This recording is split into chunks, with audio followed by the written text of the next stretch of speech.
La parole est à monsieur Loïc Hervé pour le groupe Union centriste. Merci madame la présidente, monsieur le ministre, chers collègues.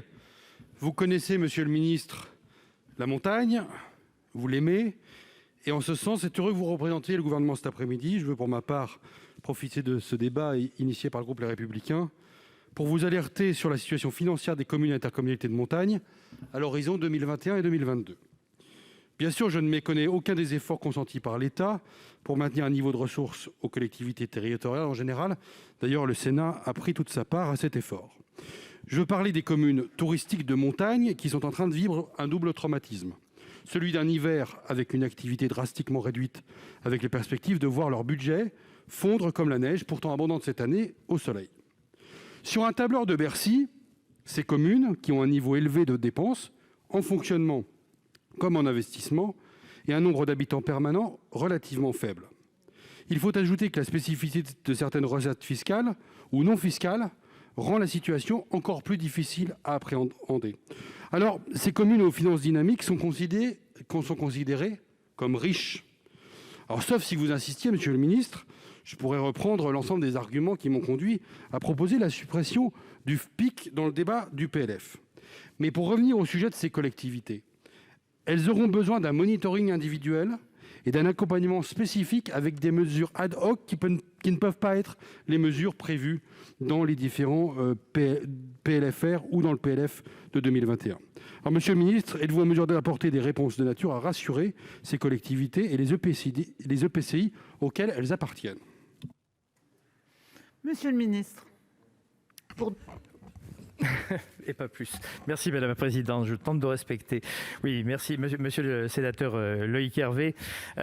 Comme vous le savez, les communes de montagne bénéficient, comme l'ensemble des communes de France, d'un certain nombre de compensations qui ont été instituées et votées cette année dans les différents budgets d'urgence, les PLFR successifs que je ne numéroterai pas. Je rappellerai quand même que le filet de sécurité sur les recettes fiscales et domaniales, qui vaut en 2020 et en 2021, prend en compte les pertes de taxes de séjour et de taxes sur les remontées mécaniques, que les choses soient très claires. C'est un dispositif qui garantit à chaque commune et à chaque EPCI à fiscalité propre que ces recettes fiscales et domaniales ne seront pas inférieures en 2020 ou en 2021 à celles qui étaient perçues en moyenne au cours des 3 dernières années. Et si les recettes sont inférieures à cette moyenne, l'État leur verse automatiquement une dotation jusqu'à atteindre cette moyenne, sans aucune démarche à faire d'ailleurs de la part des collectivités, ce qui est important pour les collectivités qui ne disposent pas toujours d'une ingénierie suffisante pour faire un certain nombre de démarches.